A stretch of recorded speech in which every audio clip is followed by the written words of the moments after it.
Sejku Balde mill-Ginea jinsab fil-kustodja tal-pulizija wara li nqabad fil-qawra bejn il-lejl tal-erba' u l-ħamis. Huwa rnexxielu jaħrab mill-assa ta' San Ġiljan aktar kmieni din il-ġimgħa wara li allegatament inqabad fil-fatt jistupra tfajla Maltija f'parkeġġ f'San Ġiljan. Ir-raġel qed jinżamm arrestat.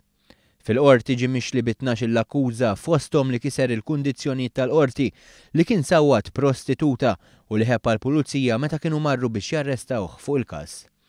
Ir-raġel mill-Ginea ddikjara fil-qorti li mhux minnu li hu għandu 32 sena u insista li għandu biss 22.